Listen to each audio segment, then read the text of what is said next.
İnsanda iki cür başkalaşma var. Ümumiyyətlə insanda hamlaşmağa, başkalaşmağa meyil çox güclüdür. Bunlardan birincisi odur ki, insan özü ola bilmir, başkalaşır. Yəni tək qalmaqdan qorxur, tək qalanda sanki tıncıxır, özündən çıxır, özü ola bilmir və başkalaşmağa üst tutur. Yəni hamı kimi olmağa çalışır. Elə bilir ki, xilas hamı kimi olmaqdadır.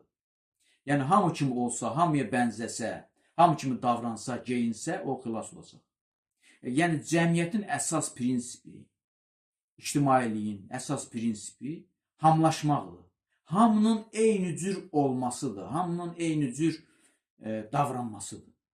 Bu hamlaşma özü ola bilməyənlərin çıxış yoludur. İnsan yəni tək qalmaqdan qorxduğu üçün hamıyla bir olur ki, o hamının zərbəsinə tab gətirə bilsin. Başqasının zorundan qorunmaq üçün başqasına sığınır.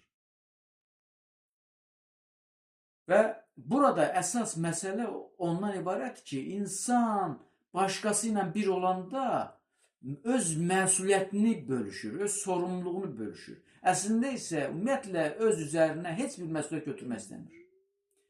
Bəs tək qalan insanlarda nətərdir? Qəti şəkildə başkalaşmaq istəməz, hamıya oxşamaq istəməz, öz sifətini, öz xarakterini, öz halını sona qədər qoruyur və heç vaxt hamlaşmaq istəmir. O başa düşür ki, hamlaşmaq özündən keçməkdir, öz halını, sifətini, xarakterini itirməkdir, özü ola bilməməkdir. Hamlaşmaq əlacsızlıqdan yaranan bir çıxış yoludur, dırnaqarası çıxış yolu. Özü ola bilməyənlərin, özünə oxşamayanların üz tutduğu bir yoldur. Ona görə də hamlaşmaq çıxış yoludur. Hamlaşmaq zahirən başqasına oxşamaqdırsa, ən faciəsi odur ki, o daxilən özündən uzaqlaşmaqdır. Ümumiyyətlə özü olmaqdır. Hamılaşan, hamıya oxşayan, hamı ilə bir olan adam qətiyyən heç vaxt özü ilə bir olmur. Ümumiyyətlə özü olmur, içəridə özü olmur. O nə qədər özü olmağa çalışsa da özü olmur. Ona görə də o həyata oxşuyur.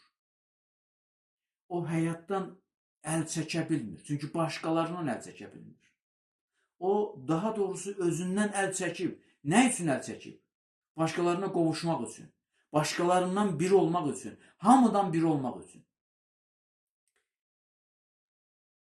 Bir də var əsl başqalaşma, bu kamillərin başqalaşmasıdır. İnsan yetkinləşir, kamilləşir, özü ilə dolubdaşır, o öz təkliyindən güc alır, o tamamilə büsbütün özü ilə, içəridə özü ilə birdir. Ona görə də o